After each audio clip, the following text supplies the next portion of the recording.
है ना। तो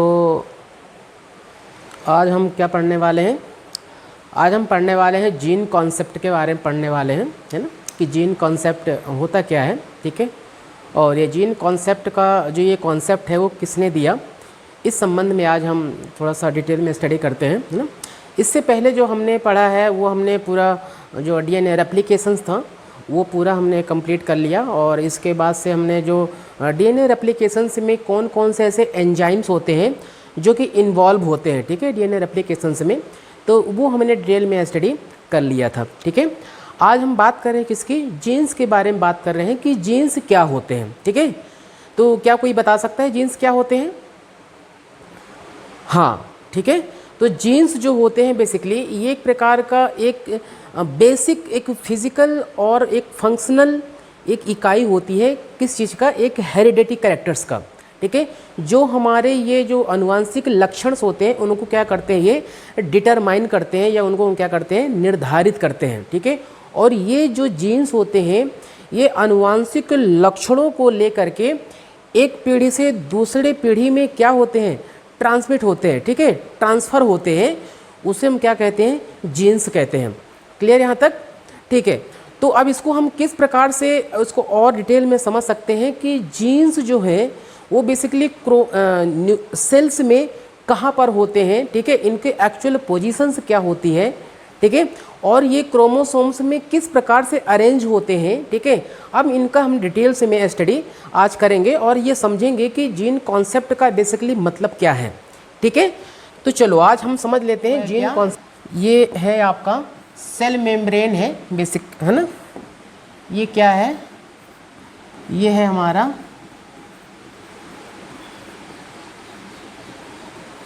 ये है हमारा सेल मेम्ब्रेन, ठीक है।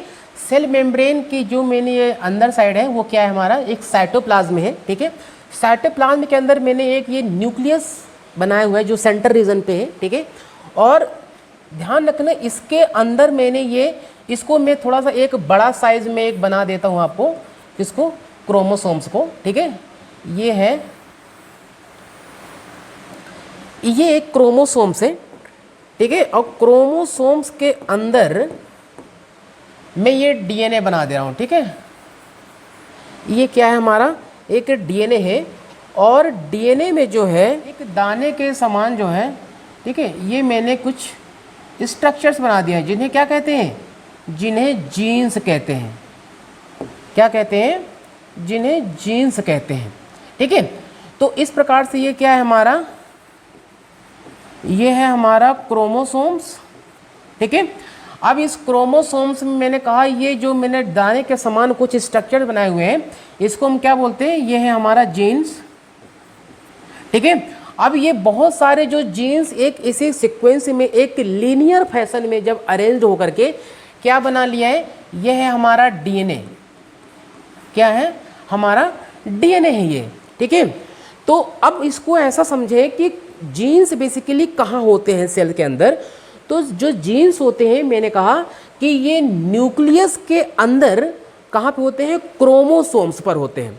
कहाँ पे होते हैं, न्यूक्लियस के अंदर क्रोमोसोम्स में, ठीक है। और ये किसमें, डीएनए के फॉर्म में अरेंज हो रहे हैं।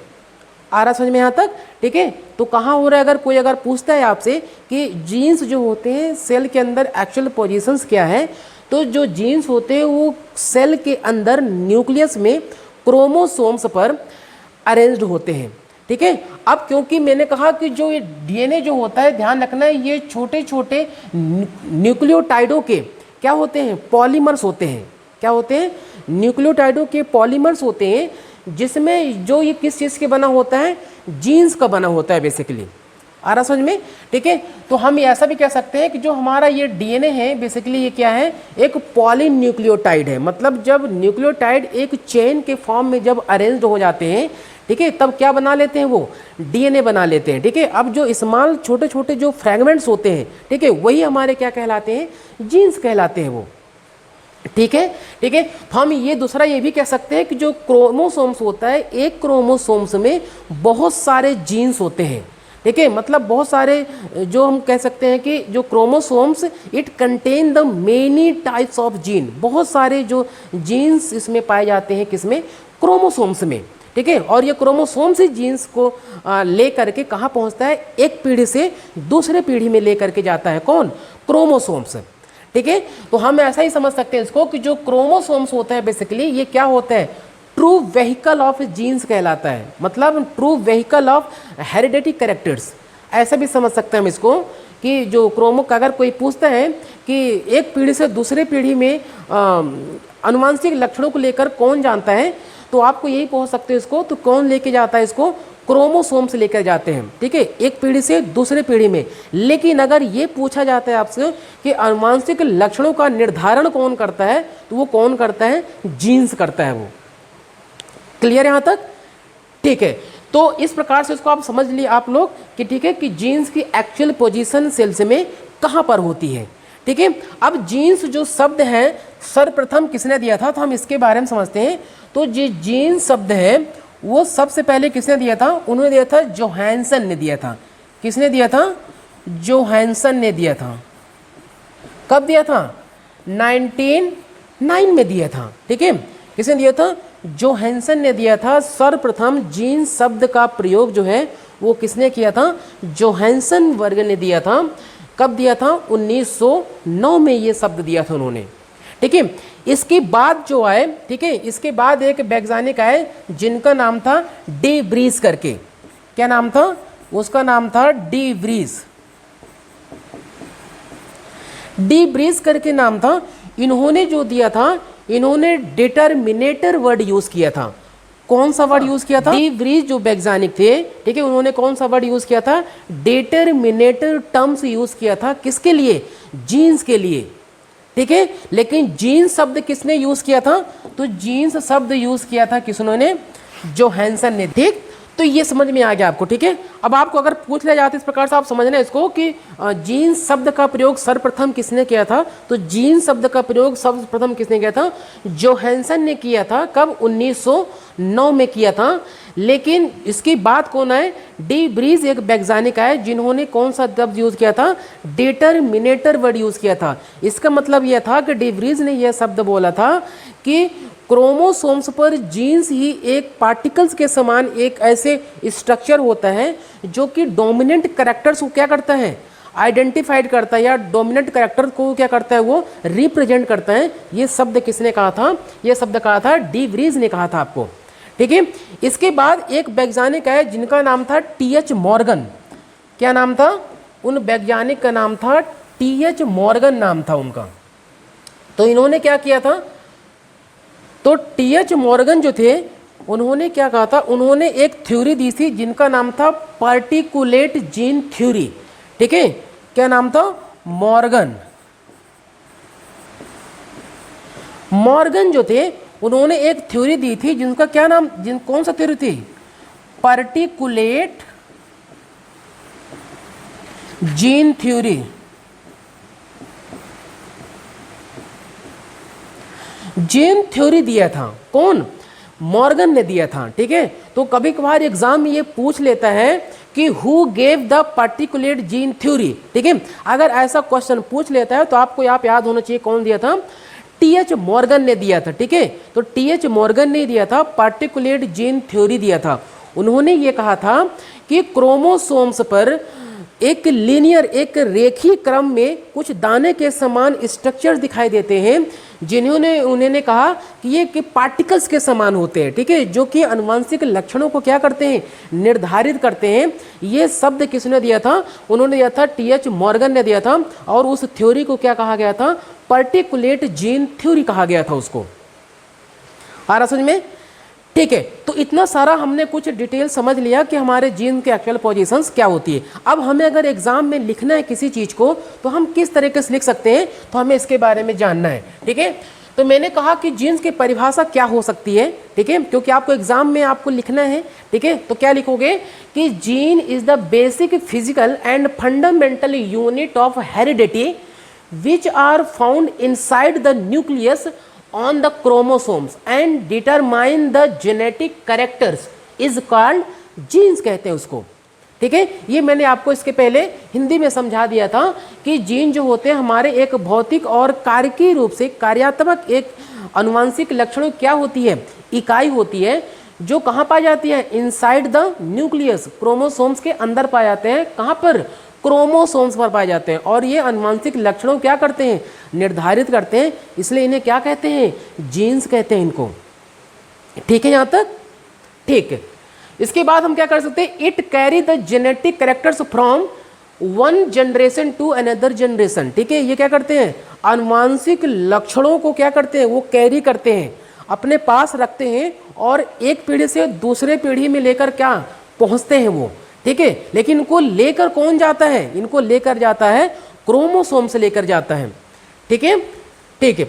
तो ये हमारे ये हमारे परिभाषा हो गए। ठीक है, अब इस परिभाषा की अगर हम बात करते हैं तो जो हमारे जीन का जो कॉन्सेप्ट है बेसिकली वो किन लक्षणों के आधार पर दिया गया है हम ये समझ लेते हैं। ठीक है, तो मैंने ये कुछ कैरेक्टर्स लिखे हैं। ठीक है, इन कैरेक्टर्स को आप नोट डाउन कर लें। ठीक है, तो कुछ कैरेक्टर्स मैंने बता रहा हूँ कि genes are occurs on a chromosomes. कहाँ पर जो जीन्स के हमारे कुछ फीचर्स होते हैं, जो लक्षण होते हैं, जिनके आधार पर हम ये एक कॉन्सेप्ट तैयार किया गया है कि जीन्स क्या होते हैं। ठीक है, तो पहला हमारा जो इसका जो लक्षण है या जीन्स के जो कैरेक्टर्स होते हैं वो क्या हो सकते हैं। ठीक है, तो जीन्स क्या है, इसको पहला नोट करो कि genes are occur on a chromosomes. कहाँ पाए जाते हैं जीन्स, क्रोमोसोम्स पर पाए जाते हैं।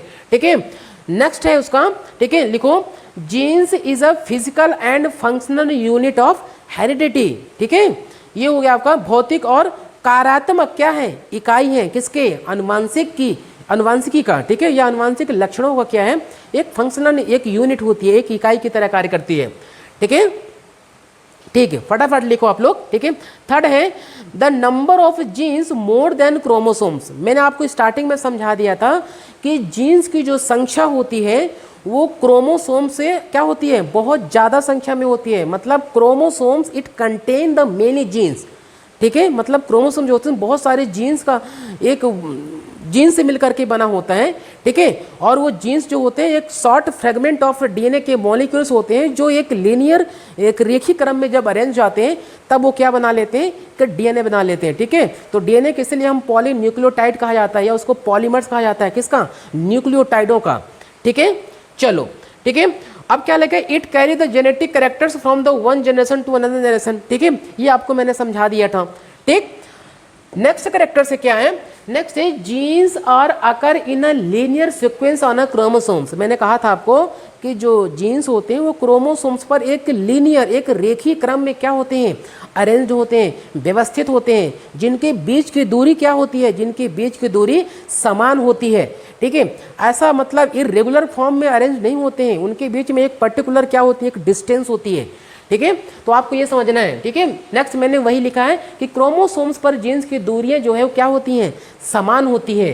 ठीक है, फिर क्या है, प्रत्येक जीन्स क्रोमोसोम्स पर एक निश्चित प्लेस पर होता है, मतलब कहीं भी अरेंज नहीं होगा। ठीक है, उसमें एक पर्टिकुलर क्या होती है, एक हर जीन के लिए एक पर्टिकुलर क्या होती है, एक प्लेस होती है, उस प्लेस में ही जीन्स क्या होते हैं, पाए जाते हैं। ठीक, एक जीन से अधिक फॉर्म जब मिलकर बन सकता है जिसे हम क्या कहते हैं, एलील्स कहते हैं। अब आपको यहाँ पे समझना है, ध्यान रखिए, जब हम मेंडल्स के नियम जब हमने पिछले कुछ क्लासों में जब हमने स्टडी किया था तो मेंडल्स जो होते हैं वो अपने पूरे स्टडी में जीन्स वर्ड का उपयोग नहीं किया था। उन्हें क्या मालूम था, उन्हें फैक्टर्स वर्ड यूज़ किया था और उन्हीं फैक्टर्स का उन्हें डिफरेंट फॉर्म में जब पाया था तब उसको उन्होंने क्या कहा था, एलील्स किया था। लेकिन आफ्टर जोहानसन जब 1909 पे जब उसके बाद जब जीन्स का वर्ड यूज़ किया गया तब ये डिसाइड हुआ कि एक जीन्स का जब कई फॉर्म हो सकते हैं, जब कई रूपों में मिलते हैं तब उन्हें हम क्या कहते हैं, उन्हें हम जीन्स कहते हैं उन्हें। ठीक है, या उन्हें क्या कहते हैं, हम एलील्स कहते हैं उनको। ठीक है, तो ये हमें समझा कि जीन्स का जो कॉन्सेप्ट है वो किन किन आधारों पर दिया गया था, तो वो ये है। क्लियर, यहाँ तक समझ में आ गया। ठीक है, अब आप समझिए कि मैं यहाँ पे ध्यान रखिए, एक लंबा सा मैंने क्या बनाया हुआ है, एक डीएनए बनाया हुआ है। ठीक है, जिसको हम जीन डीएनए कहते हैं, जिसमें बहुत सारे जीन से मिल करके बना हुआ है क्या, डीएनए। अब क्यों बना है? क्योंकि मैंने स्टार्टिंग में आपको ये सब समझा दिया है कि डीएनए बेसिकली क्या होती है, ये बहुत सारे छोटे छोटे जो जीन्स का सेगमेंट जब आपस में एक चेन में अरेंज जाते हैं तब क्या बना लेते हैं, वो डीएनए बना लेते हैं। ठीक है, अब ध्यान रखिए डीएनए में मैंने कहा कि 2 प्रकार के यूनिट्स होती हैं, 2 प्रकार के सेगमेंट्स पाए जाते हैं। ठीक है, कौन कौन से हैं आपको ध्यान रखिए। तो आपको मैंने कहा था कुछ एक्सॉन्स होते हैं और क्या होते हैं, कुछ एंट्रॉन्स होते हैं। क्लियर यहाँ तक?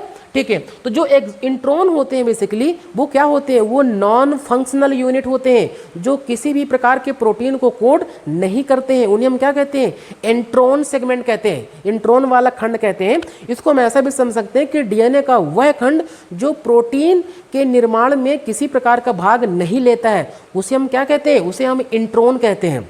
ठीक है, एक्सॉन क्या होता है, इसको समझ सकते हैं कि जीन डीएनए का या वह सेगमेंट होता है जो प्रोटीन के निर्माण में क्या करता है, भाग लेता है, उसे हम क्या कहते हैं, एक्सॉन्स कहते हैं।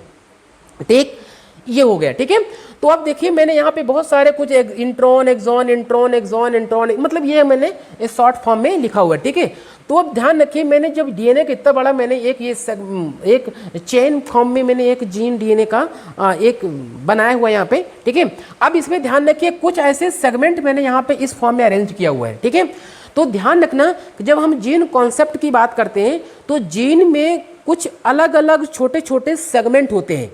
ठीक है, उन सेगमेंट को हम डिफरेंट अलग अलग नाम से हम पुकारते हैं या अलग अलग नाम से हम उनको जानते हैं कि वो डीएनए में कौन सा सेगमेंट होती है और उनका नाम क्या क्या हो सकते हैं। ठीक है, तो ये हमें जीन कॉन्सेप्ट में ही सबको समझना है। ठीक है, अब हम बात करते हैं जब हमारा ये मैंने कहा ध्यान रखना यहाँ पे बहुत सारे क्या हैं, यहाँ पे ये छोटे छोटे बहुत सारे ये न्यूक्लियोटाइड है। क्या है, ये न्यूक्लियोटाइड है। ध्यान रखना, ये ऐसा मत समझना कि यहाँ पे कुछ नहीं है, ये बहुत सारे न्यूक्लियोटाइड है, ये न्यूक्लियोटाइडों से मिलकर के बना हुआ ये। ठीक है, ये बने सारे बहुत सारे ये न्यूक्लियोटाइड यहाँ पे बना दिया है। ठीक है, ये क्या है सब के सब, ये न्यूक्लियोटाइड है। ठीक है, इसलिए डीएनए को क्या कहते हैं, इसलिए कहते हैं पॉलीन्यूक्लियोटाइड कहते हैं।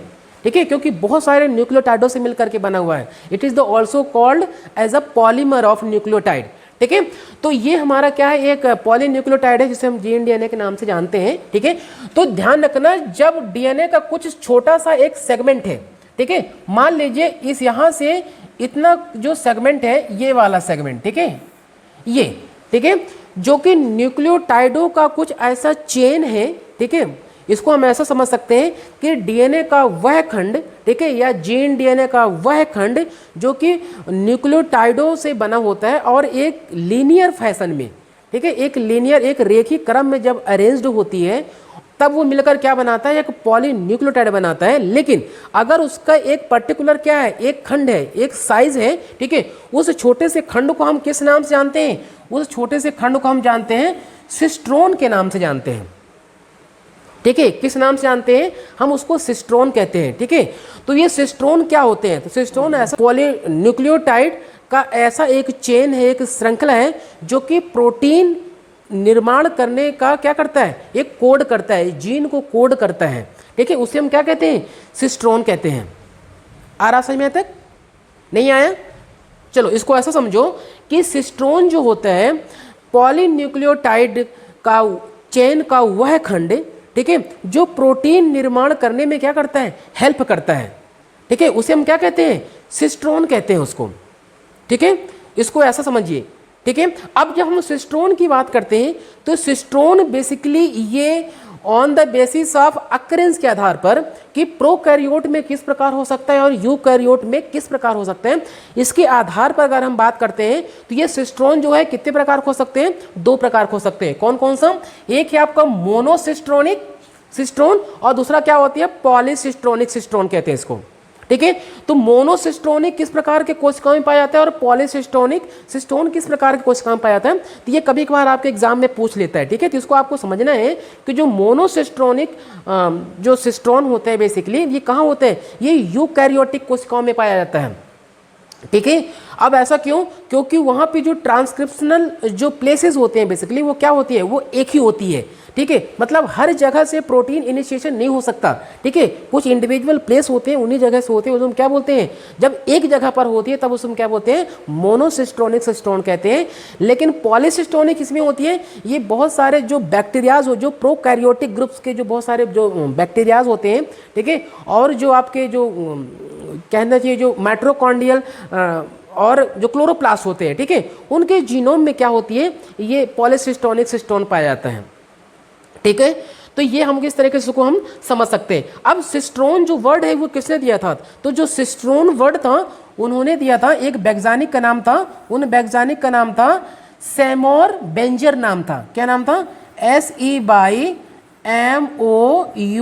Seymour Berger. ठीक है, ये वैज्ञानिक का नाम है। ठीक है, इन्होंने फर्स्ट टाइम कौन सा शब्द यूज किया था, सिस्ट्रोन वर्ड यूज किया था। कौन सा वर्ड यूज किया था? सिस्ट्रोन वर्ड। एग्जाम में ये पूछ लेता है, आपको ध्यान रखना है कि हु फर्स्ट टाइम ऐसा कर सकते हैं। ठीक है, फर्स्ट टाइम सिस्ट्रोन वर्ड किसने यूज किया था, तो क्या नाम था उनका, सेमोर बेंजर, एक वैज्ञानिक का नाम था, इन्होंने फर्स्ट टाइम सिस्ट्रोन वर्ड यूज किया था। ठीक, यहाँ तक तो हमारा जो पहला खंड था वो क्या था, सिस्ट्रोन था। ठीक है, अब जब हम नेक्स्ट बात करते हैं तो ध्यान रखना, सिस्ट्रोन मैंने यहाँ पे बेस पेयर्स लिखे हुए हैं। ठीक है, मतलब सिस्ट्रोन जो है ये बहुत सारे जो न्यूक्लियोटाइड जो बेस पेयर्स होते हैं उनका एक चेन में जब अरेंज होकर के एक छोटा सेगमेंट बनाता है, उसे हम सिस्ट्रोन कहते हैं। तो आप यहाँ पे कंफ्यूज आपको नहीं होना है। ठीक, चलिए अब हम बात करते हैं किसकी, म्यूटोन की। म्यूटोन क्या होता है? ठीक है, तो म्यूटोन टर्म्स जो है इससे भी सर्वप्रथम किसने उपयोग किया था, इसे भी इन्हीं ने यूज किया था। कौन? सेमोर बेंजर ने ही यूज किया था। कौन? म्यूटोन वर्ड। ठीक है, तो ये म्यूटोन क्या होते हैं, तो म्यूटोन मतलब होता है म्यूटेशन। क्या होता है? म्यूटेशन मतलब उत्परिवर्तन। ठीक है, मतलब सिस्ट्रोन की, एक सिस्ट्रोन के अंदर बहुत सारे क्या हो सकते हैं, म्यूटेशन वाले ऐसे पॉइंट्स हो सकते हैं जहां पे न्यूक्लियोटाइडों के बीच में क्या हो सकते हैं, सडन एक ऐसा चेंजेस आ सकते हैं जिससे क्या हो सकता है, डीएनए में म्यूटेशन हो सकता है। उसे हम क्या बोलते हैं, म्यूटोन कहते हैं उसको। तो परिभाषा किस प्रकार से लिखा जा सकते हैं कि म्यूटोन जो है डीएनए का वह स्मॉलेस्ट सेगमेंट व खंड होता है। ठीक है, जो कहाँ पाया जा सकता है, सिस्ट्रोन के अंदर हो सकते हैं। जो क्या करते हैं, जो में उत्परिवर्तन होता है उन्हें हम क्या कहते हैं, म्यूटोन कहते हैं। क्लियर, मतलब एक सिस्ट्रोन के अंदर क्या हो सकते हैं, बहुत सारे म्यूटेशन की पॉइंट्स हो सकते हैं। ठीक है, इन्हें हम क्या कहते हैं, म्यूटोन कहते हैं इन्हें। और यह वर्ड किसने दिया था, सेमोर बेंजर ने ही दिया था। ठीक, तो ध्यान रखना आपको ये दोनों है। ठीक है, इसमें ये, तो इसमें कन्फ्यूज आपको नहीं होना कि आप इसमें कुछ डाउट होना है, तो ये डाउट आपको नहीं होना। ठीक है, मतलब म्यूटोन और सिस्टोन दोनों वर्ड किसने यूज किया था, ये इन्होंने यूज किया था। किसने? सेमोर बेंजर ने ही उपयोग किया था। आ रहा है क्लियर यहां तक समझ में? ठीक है, अब हम बात करते हैं किसकी, रेकॉन की बात करते हैं। ध्यान रखना, म्यूटोन जो है वो शॉर्ट फॉर्म किसका है, म्यूटेशन का। ठीक है, उसी प्रकार से जो रेकॉन है ये शॉर्ट फॉर्म है किसका, ये है रिकॉम्बिनेशन का। किसका? रिकॉम्बिनेशन, मतलब क्रॉसिंग ओवर। ध्यान रखना, आपको ये याद रखना है, कभी कभार एग्जाम में पूछा था, हमेशा एग्जाम में पूछा जाता है ये। ठीक है, कि जो रिकॉम्बिनेशन है या क्रॉसिंग ओवर है वो सेल साइकिल के किस फेज में होता है। तो आपको ये ध्यान रखना है कि जब हम सेल साइकिल पढ़ते हैं ना, माइटोसिस और मियोसिस, तो मियोसिस फर्स्ट का जो प्रोफेज स्टेज होती है उसकी जो 5 साइकिल होती है, ठीक है, 5 सब स्टेजेस होते हैं, उनमें एक फेज आता है उसको बोलते हैं पैकाइटिन फेज। ठीक है, उसमें क्रॉसिंग ओवर होती है। ठीक है, तो क्रॉसिंग ओवर जो एक्सचेंज ऑफ क्रोमोसोम्स होते हैं, ठीक है, या एक्सचेंज ऑफ जो सेगमेंट ऑफ जो डीएनए होते हैं, जो जीन्स होते हैं, वो उस फेज में पाए जाते हैं। किसमें? पैकाइटिन स्टेज में। ठीक है, लेकिन ध्यान रखना वो 100 किस फेज में होता है, वो डिप्लोटिन स्टेज में होता है। ठीक है, कभी आपको समय मिलेगा तो मैं आपको डिटेल में इसको समझा दूंगा कि ये क्रॉसिंग ओवर कहाँ पे किस प्रकार से होता है। क्लियर? ठीक है, तो जो रेकॉन होता है ये क्या होता है इसको समझते हैं। तो ध्यान रखना, रेकॉन जो होता है वो जो हमारा जो ये म्यूटोन होता है, उस म्यूटोन के अंदर बहुत सारे ऐसे जगह होती हैं जहाँ पर जो जीन्स होते हैं वो क्रोमोसोम्स जब एक्सचेंज होते हैं उसमें जीन का क्या होती है, एक्सचेंज हो जाता है, रिकॉम्बिनेशन हो जाता है। या तो 2 सेगमेंट आपस में जुड़ जाते हैं या तो दोनों क्रोमोसोम्स अपने कुछ सेगमेंट क्या करते हैं, आपस में एक्सचेंज कर लेते हैं, अदला बदली कर लेते हैं। ठीक है, तो वो जिस प्लेस पर होते हैं उस प्लेस को हम क्या बोलते हैं, रेकॉन कहते हैं उसको। ठीक है। तो इसको परिभाषा कैसे लिखोगे, लिखोगे रेकॉन जो होते हैं वो म्यूटोन का डीएनए का वह सेगमेंट, ठीक है, क्या होते हैं, ऐसा कर सकते हो आप कि क्रोमोसोम्स का वह सेगमेंट, ठीक है, जहां पर जीन्स का क्या होती है, रिकॉम्बिनेशन होती है, मतलब क्रॉसिंग ओवर के बाद या क्रॉसिंग ओवर के दौरान क्या होती है, जीन्स का जो है रिकॉम्बिनेशन होता है, ठीक है, उस प्लेस को हम क्या बोलते हैं, उसको हम रेकॉन कहते हैं, ठीक है। और यह प्रोसीजर क्या कहलाती है, हमारा रिकॉम्बिनेशन कहलाता है, ठीक है। यहाँ तक तो इस प्रकार से हमारा क्या था, हमने जीन का जो कॉन्सेप्ट समझा कि हमारा जीन के कॉन्सेप्ट में क्या क्या चीज़ें आती हैं, ये जीन शब्द किसने दिया, ठीक है। तो आपको ये जो है डिटेल में आपको इस तरीके से समझना होता है, समझ में आ गया होगा, ठीक है। अब इसका जो आगे की हम बात करेंगे, ठीक है, कि कॉन्सेप्ट में कि किस किस प्रकार का जो अब जीन का जो स्ट्रक्चर होते हैं, ठीक है, ऑन द बेसिस ऑफ, अगर हम प्रोकैरियोट के आधार पे बात करते हैं, ठीक है, प्रोकैरियोटिक जो जीन डीएनए वो किस प्रकार से होता है, ठीक है, इसके बाद जो यूकैरियोटिक जीन डीएनए उसमें किस प्रकार से दोनों में डिफरेंस है, ठीक है। तो ये हम जो है उसमें से अच्छे से डिटेल में हम इसके बाद हम स्टडी करते हैं, ठीक है। कोई दिक्कत यहाँ तक अगर कोई आपको लग रहा है कोई कहीं से आपको समझ में नहीं आया है या किसी प्रकार से, तो आप इससे थोड़ा सा आप पूछ सकते हैं आप।